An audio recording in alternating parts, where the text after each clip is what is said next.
Hello friends. तो आज fluid and electrolytes में आगे बढ़ते हुए एक नए टॉपिक के ऊपर डिस्कस करते हैं जिसका नाम है होम्योस्टैटिक मैकेनिज्म। Homeostatic mechanism. अब इसके अंदर हम क्या देखेंगे कि अब तक जो हमने फ्लूइड एंड इलेक्ट्रोलाइट्स के अंदर पढ़ा था वो हमने क्या क्या पढ़ा था। इलेक्ट्रोलाइट्स पढ़ लिए थे, प्रोसेसेस पढ़ लिए थे कि कैसे एक फ्लूइड एक कंपार्टमेंट से दूसरे कंपार्टमेंट में शिफ्ट होता है। अब हम इसमें पढ़ेंगे होम्योस्टैटिक। होम्योस्टैटिक का मतलब होता है इक्विलिब्रियम। इक्विलिब्रियम यानी कि दोनों साइड एक जैसा बैलेंस। अगर मैं दूसरे शब्द में बोलूं तो बैलेंस, ठीक है। यानी कि मानिए चलो आपके पास दो कंपार्टमेंट है, एक ये वाला कंपार्टमेंट है और एक ये वाला कंपार्टमेंट है, ठीक है। इसको मैंने बोल दिया ICF। इसके अंदर क्या है ICF और इसके अंदर है ECF यानी कि एक्स्ट्रा सेलुलर फ्लूइड और इंटरसेलुलर फ्लूइड, ठीक है। तो जब ये दोनों चीजें, दोनों फ्लूइड्स आपस में इक्वल होंगे यानी कि ये वाला इसके बराबर होगा तो वो स्टेज कहलाती है होम्योस्टैटिक, ठीक है। और ये हमारी बॉडी के लिए क्यों जरूरी है? क्योंकि हमारी जो नॉर्मल बॉडी फंक्शनिंग है वो इसी यानी कि होम्योस्टैसिस पे ही काम करती है। अगर आपकी बॉडी के अंदर कोई भी कंपार्टमेंट, कोई भी फ्लूइड, कोई भी इलेक्ट्रोलाइट ज्यादा या कम है अपने नॉर्मल रेंज से, तो उस पर बॉडी काम नहीं करेगी। वो एज ए डिजीज कंडीशन या फिर एज ए सिम्टोमेटिक कंडीशन माना जाएगा। होम्योस्टैटिक कंडीशन पे ही आपकी बॉडी काम करेगी, ठीक है। अब इसके अंदर जब हमारी बॉडी के अंदर ऐसे बहुत सारे ऑर्गन्स हैं जो बॉडी के अंदर होम्योस्टैसिस को मेंटेन करते हैं। उनमें से पहला है आपका किडनी, लंग्स, हार्ट और आपका पिट्यूटरी ग्लैंड,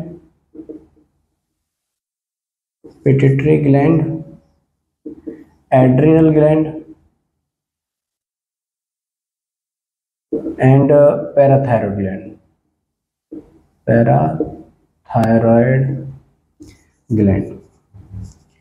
ये सारे मेन ग्लैंड्स हैं, मेन बॉडी ऑर्गन्स हैं जो बॉडी में होम्योस्टैसिस यानी कि अब ये होम्योस्टैसिस हो रहा है। हम किसका होम्योस्टैसिस देखेंगे? पहले इस बात को भी देख लेते हैं। तो हम यहाँ जो होम्योस्टैसिस देखेंगे वो फ्लूइड का देखेंगे। किसका देखेंगे?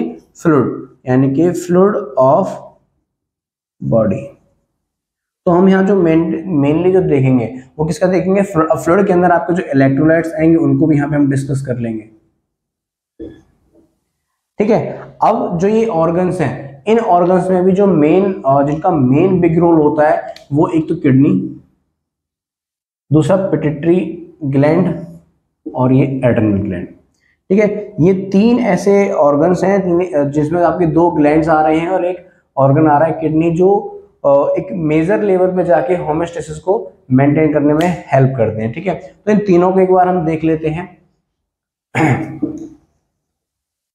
होम्योस्टैसिस के अंदर पिट्यूटरी ग्लैंड और आपका एड्रिनल ग्लैंड का क्या रोल है पहले वो देखते हैं, फिर मैं आपको किडनी का बताऊंगा ताकि आपको जो किडनी के अंदर रिलेशन चीजें देखने को मिलेंगी वो आसानी से समझ में आ जाए, ठीक है। अगर मैं बात करूं पहले पिट्यूटरी ग्लैंड की, पिट्यूटरी ग्लैंड, तो जब आप आगे हम एंडोक्राइन आगे जब डिस्कस करेंगे कि एंडोक्राइन चैप्टर आएगा एंडोक्राइन ऑर्गन्स के उस पे, तो उसमें ग्लैंड आता है पिट्यूटरी ग्लैंड। इस पिट्यूटरी ग्लैंड के दो लोब होते हैं। एक होता है एंटीरियर लोब और एक होता है पोस्टीरियर लोब, ठीक है। अब जो पोस्टीरियर लोब है इससे एक हार्मोन रिलीज होता है। पोस्टीरियर लोब से एक हार्मोन रिलीज होता है जिसका नाम है ADH, एंटी डायरेटिक हार्मोन।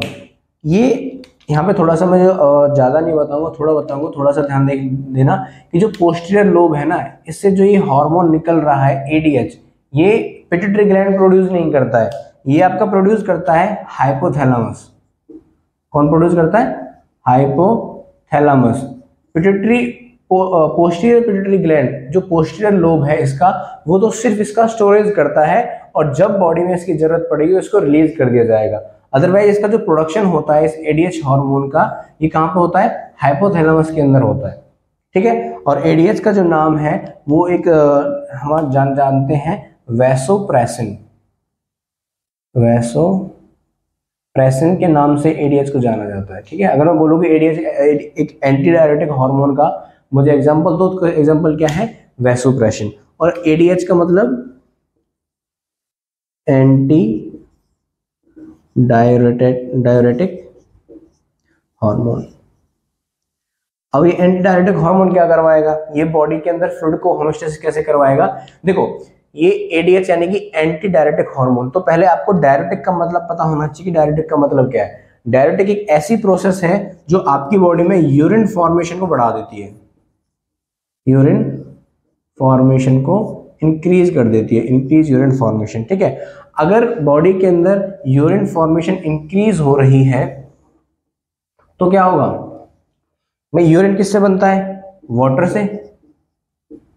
तो आपका जितना ज्यादा यूरिन होगा, अगर मैं बोलूँ कि लार्ज अमाउंट ऑफ यूरिन है, यूरिन फॉर्म्ड, तो ज्यादा अमाउंट का यूरिन फॉर्म हो रहा है तो ज्यादा अमाउंट ऑफ वाटर यूज हो रहा होगा। ठीक है, तो यहाँ पे किसका लॉस हो रहा है, वाटर का लॉस हो रहा है। ये कौन करवाता है, आपका डायरेटिक करवाता है, ये डायरेटिक की प्रॉपर्टी है। ठीक है, ठीक है, तो हमें क्या करना है, अब आप जैसे ही डायरेटिक ने वाटर का लॉस करवाया तो आपकी बॉडी के अंदर क्या हुआ, फ्लूइड का लॉस हुआ, यानी बॉडी हाइपोवोलेमिया के अंदर गई, तो आपका जो होमोस्टेसिस था वो मेंटेन नहीं हो पाया। तो इस केस में क्या होगा, अब ब्रेन किसको बोलेगा, पोस्टीरियर ग्लैंड को, पिट्यूटरी के पोस्टीरियर लोब को बोलेगा कि आपके पास जो एडीएच नाम का हार्मोन था, एंटी डायरेटिक हार्मोन, अब इसका मतलब एंटी का मतलब अपोजिट, ऐसा हार्मोन जो डायरेटिक प्रॉपर्टी के अगेंस्ट काम करे। यानी कि डायरेटिक में क्या हो रहा था, यूरिन का फॉर्मेशन ज्यादा हो रहा था, ज्यादा यूरिन फॉर्म करने के ज्यादा पानी की जरूरत पड़ रही थी। जब एंटी डायरेटिक आएगा तो इसके एक्शन को अपोजिट कर देगा, यानी कि जो large amount of urine form हो रहा था वो less amount of urine form होगा, लेस अमाउंट ऑफ यूरिन। ठीक है, यहाँ पे लार्ज अमाउंट है। ठीक है, अब कम यूरिन बनेगा तो कम पानी की जरूरत पड़ेगी, तो एडीएच हार्मोन ने क्या करवा दिया, वाटर की रिटेंशन करवा दी बॉडी के अंदर, रिटेंशन ऑफ वाटर। ये कहां हो रहा है, बॉडी के अंदर हो रहा है, समझ में आ गया। अब जैसे ही वाटर का रिटेंशन होगा तो जो हाइपोवोलेमिया कंडीशन हो रही थी, पानी की कमी हो रही थी, वो मेंटेन हो जाएगी। जैसे ही वो मेंटेन होगी तो आपका होमोस्टेसिस मेंटेन हो जाएगा। तो ये किसकी वजह से हुआ, एडीएच की वजह से हुआ, जो कहां से निकल रहा है, पोस्टीरियर लोब से निकल रहा है। कौन से ग्लैंड के, पिट्यूटरी ग्लैंड के। ये समझ में आया। एक इसके साथ हमेशा एक बात याद रखना कि जो पोस्टीरियर लोब होता है उसके अंदर दो ही हार्मोन का स्टोरेज होता है, सिर्फ दो। कौन कौन से, ये हम जो आगे आपका वो आएगा एंडोक्राइन सिस्टम आएगा तो उसके अंदर आपको बता दिया जाएगा, लेकिन यहाँ भी थोड़ा सा देख लो। इसके अंदर सिर्फ दो ही हार्मोन्स का स्टोरेज होता है। पहला होता है एडीएच जो आपने पढ़ा है अभी, एंटी डायरेटिक हार्मोन। दूसरा होता है ऑक्सीटोसिन। ठीक है, और ये दोनों ही हार्मोन ऐसे हैं जो इस लोब से प्रोड्यूस नहीं होते, इसमें सिर्फ स्टोर होते हैं, प्रोड्यूस किए जाते हैं ये हाइपोथैलेमस से। ठीक है, तो होमोस्टेसिस में पिट्यूटरी ग्लैंड का रोल समझ में आ गया। ओके, अब हम बात करते हैं एड्रिनल ग्लैंड की। ठीक है, तो पिट्यूटरी ग्लैंड से रिलीज हुआ था एडीएच। एडीएच ने क्या करवाया, वाटर की रिटेंशन करवाई, यूरिन का फॉर्मेशन कम करवा दिया, जिससे बॉडी के अंदर जो हाइपोवोलेमिया की कंडीशन अराइज हो रही थी वो ठीक हो गई। ठीक है, अगर मैं बात करूं किसकी, एड्रिनल ग्लैंड की, एड्रिनल ग्लैंड, तो एड्रिनल ग्लैंड कहां पाया जाता है, बताओ। एड्रिनल ग्लैंड पाया जाता है आपका किडनी के ऊपर। किडनी का जो अपर वाला पार्ट होता है, टॉप होता है, उस पर प्रेजेंट होता है किडनी आपका एड्रिनल ग्लैंड। इसको लिख देते हैं टॉप ऑफ द किडनी। ठीक है, अब इस एड्रिनल ग्लैंड से एक हार्मोन निकलता है जिसका नाम है एल्डोस्टेरोन। एल्डोस्टेरोन।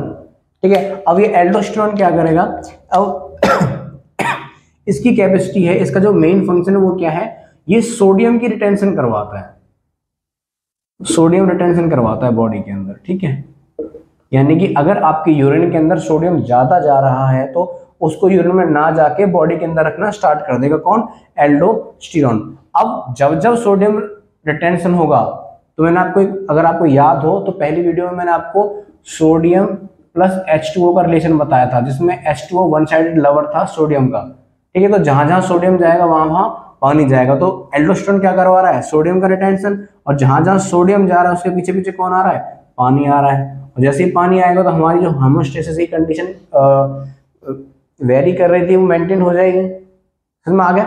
अब एक क्वेश्चन ये भी पूछा जाता है कि जब आप रिटेंशन करवाओगे सोडियम का, तो ये कहाँ से सोडियम उठाएगा, ऐसा कोई प्लेस तो होगा जहाँ पे जाके एल्डोस्टेरोन काम कर रहा है और वो सोडियम को वहां से उठा रहा है, ठीक है। तो हम किडनी का, जब आप किडनी पढ़ोगे तो किडनी के अंदर एक ऑर्गन आता है नेफ्रॉन, जो किडनी की फंक्शनल यूनिट है यूरिनरी सिस्टम का, ठीक है। ये समझ में आया एल्डोस्टेरोन का। तो मैं आपको बता देता हूँ, मैंने आपको दो हार्मोन बताए अभी। पहला आपको बताया मैंने ADH और दूसरा मैंने बताया आपको एल्डोस्टेरोन, ठीक है। दोनों ही क्या है, हार्मोन्स हैं, और दोनों ही क्या कर रहे हैं, आपका होमोस्टेसिस को मेंटेन कर रहे हैं, और दोनों ही किस पे काम करेंगे, आपके किडनी पे काम करेंगे। किस पे, किडनी। किडनी के अंदर एक पार्ट होता है नेफ्रॉन, ठीक है। अब नेफ्रॉन के भी 3 पार्ट होते हैं। कितने पार्ट होते हैं, 3 जो मेन होते हैं। एक तो ग्लोमेरुलस हो गया, मैं इधर लिख देता हूं, ठीक है, ग्लोमेरुलस, और इसका कैप्सूल, 2 पार्ट हैं, ठीक है। फर्स्ट ये, सेकंड ये, ग्लोमेरुलस कैप्सूल, ये तो नेफ्रॉन का स्टार्टिंग पार्ट है। इसके अलावा 3 हिस्से होते हैं उसके, PCT, लूप ऑफ हेनले, ये थोड़ी सी मैं एनाटॉमी की तरफ जा रहा हूं, और आपका DCT, ठीक है। इसके बाद आपका कलेक्टिंग डक्ट आ जाता है, जिसमें आपका यूरिन जाके स्टोर हो जाएगा। तो इसका इतना मेन रोल नहीं होता है रीएब्जॉर्प्शन में, क्योंकि इसमें सिर्फ वाटर रीएब्जॉर्ब होता है बहुत लेस अमाउंट में, ठीक है। तो अब जो ADH है, आपसे क्वेश्चन पूछ लेता है कई बार, कई कॉम्पिटिटिव एग्जाम्स में भी क्वेश्चन पूछ ले जाता है कि जो ADH है वो नेफ्रॉन के अंदर या फिर किडनी के अंदर कौन से हिस्से पे जाके काम करेगा कि वो वाटर की टेंशन करवा देगा, ठीक है। तो इसके फंक्शन से पहले आपको पता होना चाहिए कि जब नेफ्रॉन है उसके कौन से हिस्से से वाटर रीएब्जॉर्ब होता है, ठीक है। तो जब आप इसके अंदर जाओगे, अब नेफ्रॉन को पढ़ोगे, तो उसके अंदर जो लूप ऑफ हेनले है, इसके अंदर सबसे large amount of water reabsorb किया जाता है। कहां से, लूप ऑफ हेनले से। अगर मैं कहूं कि मुझे वाटर चाहिए नेफ्रॉन से, अब तो सबसे ज्यादा वाटर कहां पे मिलेगा, लूप ऑफ हेनले में मिलेगा, ठीक है। तो ADH कौन से एरिया में काम आगे करेगा, लूप ऑफ हेनले पे आगे काम करेगा, ठीक है। सेम एल्डोस्टेरोन क्या करवा रहा था, आपका सोडियम का रीएब्जॉर्प्शन करवा रहा था, सोडियम का रीएब्जॉर्प्शन करवा रहा था। अब इसमें ऐसा कौन सा पार्ट है जहां से सोडियम की सबसे ज्यादा रीएब्जॉर्प्शन हो सकती है, ठीक है। जब अब एक बात का थोड़ा सा ध्यान रखना कि जो लूप ऑफ हेनले है ना, वहां पे वाटर, सोडियम प्लस क्लोराइड का रीएब्जॉर्प्शन होता है। 3 चीजों का यहाँ से एब्जॉर्प्शन होता है। लेकिन जैसे मैंने आपको बताया कि वाटर यहाँ पे सबसे ज्यादा होता है, वैसे ही सोडियम सबसे ज्यादा पाया जाता है आपका DCT में, ठीक है। अगर मुझे सोडियम की सबसे ज्यादा रिटेंशन करवानी है, रीएब्जॉर्प्शन करवाना है, तो मैं एल्डोस्टेरोन को DCT के ऊपर एक्ट करवा दूंगा। यहाँ पे जितना भी सोडियम आएगा सब सारे सोडियम को ये रीएब्जॉर्ब कर लेगा, ठीक है। समझ में आ गया ना। तो इसका जो मेन एक्टिंग पॉइंट है वो क्या है, DCT है। ADH का मेन एक्टिंग पॉइंट क्या है, लूप ऑफ हेनले। समझ में आया। अब जो मेन फंडा आता है, जो मेन ऑर्गन है जिसके ऊपर जाके ये और जो दोनों पिट्यूटरी ग्लैंड और एड्रिनल ग्लैंड से निकलने वाले हार्मोन काम करेंगे, वो है आपका किडनी। क्या है, किडनी। किडनी एक वाइटल ऑर्गन है जो मेजर रोल प्ले करता है किसमें, होम्योस्टेसिस में, होम्योस्टेसिस में, ठीक है। अब इसमें क्या होता है कि जो किडनी होती है वो अप्रोक्स 180 लीटर एक दिन के अंदर 180 लीटर प्लाज्मा को फिल्टर करती है, ठीक है। कहां से फिल्टर करती है, ग्लोमेरुलस कैप्सूल से ट्यूब्यूल्स के अंदर डाल देती है। अब ये ट्यूब्यूल्स कौन से हैं, नेफ्रॉन का पार्ट है, जो डीसीटी और पीसीटी और डीसीटी मैंने आपको बताया वो ट्यूब्यूल्स थे, उनके अंदर डाल देती है 180 लीटर प्लाज्मा को फिल्टर करके, ठीक है, ब्लड में से फिल्टर करके कहाँ डाल देती है, डेफ्रॉन के अंदर। अब यही 180 लीटर आगे जाके क्या ट्यूब्यूल्स में आगे जाके क्या होगा, इसका रीएब्जॉर्प्शन करेगा, इसका मेजर पार्ट रीएब्जॉर्ब हो जाता है, और जो यूरिन बनता है at the end of the process, जो यूरिन बनता है वो 1 से 2 लीटर यूरिन फॉर्म होता है एक दिन के अंदर, ठीक है। ये किडनी का है। और जो किडनी होती है वो क्या करती है, आपके रिटेंशन ऑफ वाटर करवाती है। क्या करवाती है, रिटेंशन ऑफ वाटर,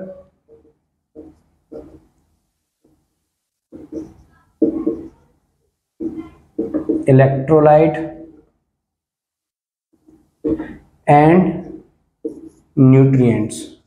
और आपकी बॉडी को जो जो इलेक्ट्रोलाइट चाहिए, जितना वाटर चाहिए, जितने न्यूट्रिएंट्स चाहिए, उन सबको आपका जो 180 लीटर प्लाज्मा फिल्टर आउट हुई थी, जो ट्यूब्यूल्स में चली गई थी, उसमें से रीएब्जॉर्ब करवा देती है, ठीक है, और एक्सक्रीट आउट करवा देती है, excrete out the waste products.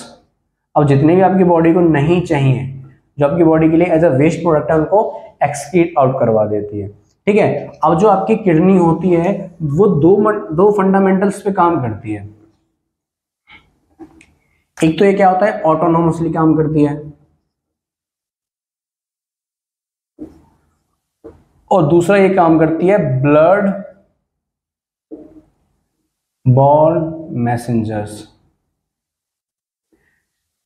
अब ये ऑटोनोमसली मतलब जब आपकी बॉडी के अंदर होम्योस्टेसिस मेंटेन नहीं होगा, तो यानी कि ये क्या, किडनी क्या कर रही है कि यूरिन ज्यादा बना रही है, ठीक है, ये अगर ज्यादा भी नहीं बना रही है, एक नॉर्मल रेंज के अंदर यूरिन बना रही है, लेकिन आपकी बॉडी के अंदर होम्योस्टेसिस मेंटेन नहीं हो रहा है, तो किडनी क्या करेगी, ऑटोनोमसली यूरिन का प्रोडक्शन बंद कर देगी, यूरिन प्रोडक्शन को स्टॉप कर देगी। क्यों, क्योंकि शरीर के अंदर पानी की कमी हो रही है, होम्योस्टेसिस मेंटेन नहीं हो रहा, तो बाहर बॉडी से बाहर यूरिन निकाल के कोई फायदा नहीं है, तो क्या करेगा, यूरिन प्रोडक्शन बंद कर देगी, जिससे क्या होगा, होम्योस्टेसिस मेंटेन होना स्टार्ट कर देगा।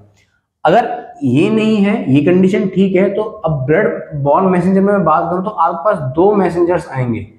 2 कौन से हमने अभी डिस्कस किए थे, एक एडीएच आएगा और एक एल्डोस्टेरोन्स आएंगे, ठीक है। यानी कि अब किडनी अपने आप काम नहीं कर रही है, जब ये हार्मोन्स 2 आएंगे तो इनके कहने पे वो वाटर और सोडियम का रिटेंशन करवाएगी, तो वो किस में आएगा, ब्लड बॉर्न मैसेंजर्स, जो हेल्प करते हैं होम्योस्टेसिस मेंटेन में, ठीक है। ये आपने ऑर्गन्स पढ़े, आपने दोनों तीन ऑर्गन्स देख लिए, एड्रिनल ग्लैंड देख लिया, आपका पिट्यूटरी ग्लैंड देख लिया, और आपका किडनी देख लिया आपने, कि तीनों कैसे रेगुलेट करते हैं होम्योस्टेसिस मैकेनिज्म को। अब आगे, इससे आगे कुछ और फैक्टर्स हैं, कुछ और मैकेनिज्म हैं जो होम्योस्टेसिस को मेंटेन करने में हेल्प करते हैं, ठीक है। अगर मैं बोलूं अदर मैकेनिज्म्स, तो इस अदर मैकेनिज्म में आपका पहला आता है रास सिस्टम, रास, ठीक है। रास क्या है, आगे देखते हैं। सेकंड आपके आएंगे बैरो रिसेप्टर्स, बैरो रिसेप्टर्स। थर्ड आपका आएगा ऑस्मो रिसेप्टर्स,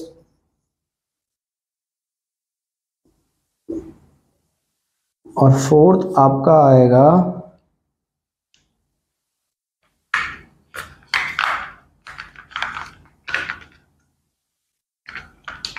नाइट्रियूरेटिक